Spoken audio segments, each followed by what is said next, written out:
I actually wanted to talk about the figure of George Fernandes. Mm, And it's interesting because there's this the first time I saw, I mean, as a young person, my first recollection of George Fernandes was this photograph after the nuclear blasts, where he has his mm, hand held in, he's flanked by Vajpayee, and then with Abdul Kalam on the side. And then later, a few years when I was in undergraduate studies, I see a photograph of him in chains with his hand held up high. And I was very surprised. Also, it shows the way in which our own history has been taught to us. I didn't realize that George Fernandes had been this very revolutionary figure in the emergency. So I was wondering if you could kind of also, like, I know you spoke about these various figures, perhaps talk about this period also in terms of evolution, maybe through the figure of George Fernandes, from this revolutionary to this figure who also goes on to work with, the BJP government. mm. I think there's one important aspect of George Fernandez and sort of nuclear weapons or that I should draw your attention to, and that is George Fernandez was in jail when the Pokhara blast took place. That is on the 18th of May 1974. It was exactly in the middle of the railway strike that he led. He was the single most important leader of the railway strike, and it was led by him. It happened because of him. Now, from inside the jail, George Fernandez actually wrote, and he had this habit of sort of writing letters, and he even sort of said that if each one of you give it to three people to read. And if all the three people then sort of, once again sort of, give it to three more people, and, he did his math and he said that in 38 days, all the adult population in this country would have read this. And he had this series of bulletins. In fact, I have a collection of all those bulletins that he issued. And one such bulletin that he actually issued from inside jail after Indira Gandhi tested the nuclear weapons in Pokhara, in May 1974, he said Indira and Indira's bomb, and he called her the Dawn Quixote. The whole idea of sort of testing the nuclear weapon was described by him in 1974 as quixotic. And let me also tell you a very interesting episode, because when it comes to sort of talking about George Fernandez, I had a very close association with him. In my first sort of image of him was when I was a very young boy in the railway colony in Erode in Tamil Nadu, where my father was working in the railways and he was a leader of the railway strike. Was George Fernandez walking in a procession, and then most of us actually ran to sort of take his signature. And from whatever you said, and whatever I saw George metamorphosizing into, my father, who was then a railway trade union leader, then told me at home. He did not actually prevent me and all. I also ran to take his autograph. He said, don't trust him. He is a double speak. Which turned out to be true in 1998. I should also tell you that I had actually lost the copy of that particular letter that he wrote about Indira's bomb being quixotic. So he was then the defense minister, and I was working for the newspaper, The Hindu. So I thought, I should recall that. I called him up soon after Pokhara 2, and I asked him, George, do you remember that you wrote something about it when the thing happened? He said, yes, I do remember. So I said, I want a copy. He said, you'll get it on fax. So I said, hope you know why I'm asking it for. He said, you'll throw a stone at me. I don't mind. I like criticism. So, that is also another aspect of George that, we need to, think of. Yeah, having said that, I think, he was one person sort of, who shifted from the extreme left to the extreme right. And, what I can sort of, talk about is what Nitya Ramakrishnan, once again, sort of, with her own long socialist lineage, and having been much more closer to George all his life, once actually he told George that I will not be talking to you. I don't want to talk to you, particularly after he joined Vajpayee's government. And then after a while, they started talking about civil rights and civil liberties and a few other issues. And George said, but Nitya, now we are talking, and that is perhaps so. In some sense, yes, I think there is also this whole kind of um, mm, a shift that happened with a whole lot of those leaders who were promising. Mm. And I mean, why single out George? I think Nitish Kumar, who was part of the JP movement, he was actually one of the 5 members that JP had handpicked in terms of forming the leadership. I mean, I think has gone everywhere. I mean, George at least sort of went to the BJP and he stayed there, but Nitish Kumar actually keeps going and coming, kind of a thing. Ramvilas Paswan once again holds a cabinet berth there. Arun Shori, in fact, I mean, who was actually, I mean, at one point of time, I used to tell my students that I am not really scared of an LK Advani, but an Arun Shori is a lot more dangerous in the sense that I mean, he's a lot more sophisticated. Has actually come. So I think I mean, some of these churnings did take place, but what is I think to me, what is more important is, I mean, hasn't this time also produced a Jignesh Mevani? This is again a kind of a political stage which is actually sort of I mean, led Uddhav Thackeray into sort of talking democracy and civil liberties and so on and so forth. So I mean, I don't know, I think I mean, sometimes we might have to end up uh, with that cliche that every saint has a very dirty past, and every sinner has also sort of I mean, probably.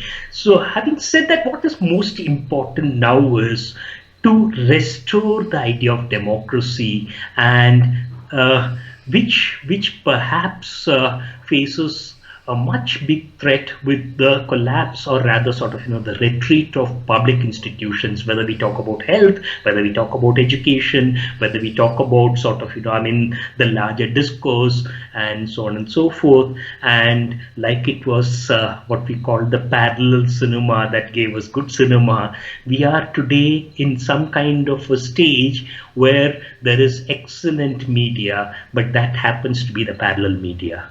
And so much so, I think the fact that we are now able to show that there is the possibility of what we say the parallel media.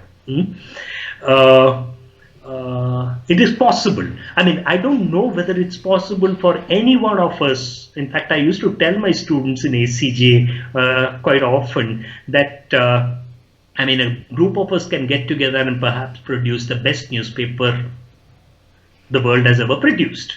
But then how are we going to sell it?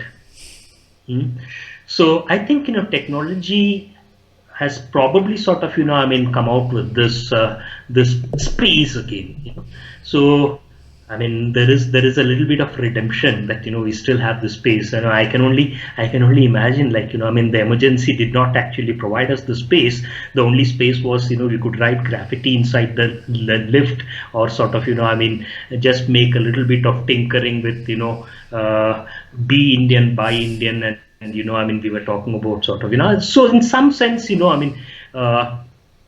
The space is increased, but the mainstream space cannot be completely given up. And I know. I mean, it's easier said than done, but that's where I think the challenge is.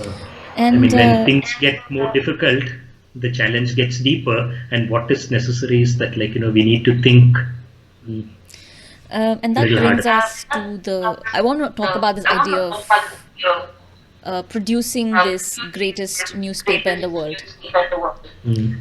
Um, how does one go about producing this greatest newspaper in the world, given that journalism students today don't have the capacity to usual. Often they are not taught. Uh, Can you hear me? okay, I think I mean, let's put it this way. Maybe any kind of J schools. And this is something that, some of us have tried to do at the Asian College of Journalism in Chennai. Any of the J schools could could probably look at teaching journalism, the pedagogy, as not just sort of, the skills of, let's say, handling technology and so on and so forth, or sort of, editing and subbing and, writing skills. And more importantly, what we have actually sort of, tried in ACJ and it's worked. Is a whole lot of sort of, freewheeling lectures and classes and electives where, we teach them economics, where we teach them sort of, law, where we teach them, history of media, journalism, and so on and so forth. In some sense, journalism cannot be restricted to sort of, mere technical skills and things like that. That is I think one way. And in doing so, I think, what we can start off with is get the students to sort of, read some of the important aspects of the Constitution, and more importantly, the debate in the Constituent Assembly on the First Amendment to the Constitution. And in fact, there were three aspects to the amendment. One was to sort of, ensure that reservation for the socially and the oppressed classes in educational institution was debated very substantially in the First Amendment. Then it was about sort of, freedom of the press, and the third was about the right to property, whether it was a fundamental right. So these are three issues that came up very clearly in the First Amendment to the Constitution.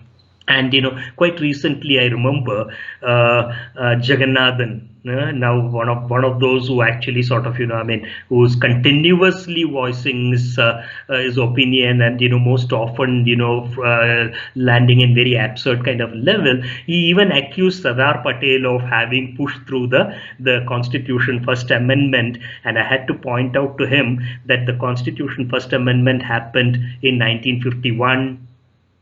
On the 2nd of June, and Sardar Patel incidentally had died on the 15th of December 1950. So much of what do you call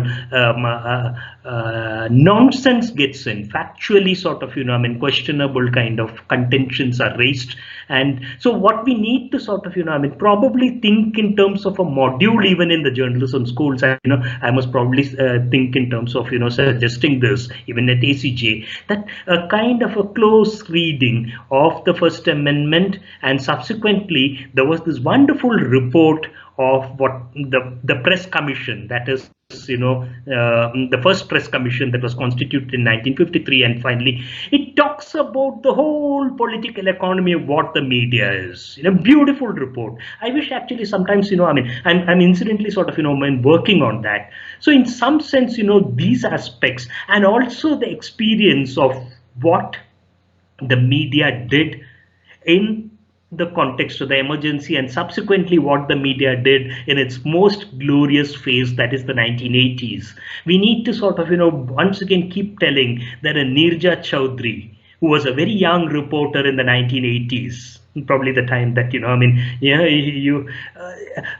talked about, the state of bonded labor in Madhya Pradesh. That an Olga Tellis, that a Praful Bidwai, had already sort of, come with a doctorate to land in a newspaper, did not actually sit in his ivory tower, but was actually talking about the workers, the slum dwellers, the pavement dwellers. That an Achin Vinayak actually talked about organizing the workers in the newspaper industry. That, there were a series of struggles, agitations that actually made journalism into a paying proposition today in terms of, the salaries that you draw. So some kind of this history that media and freedom has to be sort of, seen in the larger context of freedom, a free society, democracy, deepened democracy, is something that we need to keep talking about in J schools or in any kind of an educational institutions.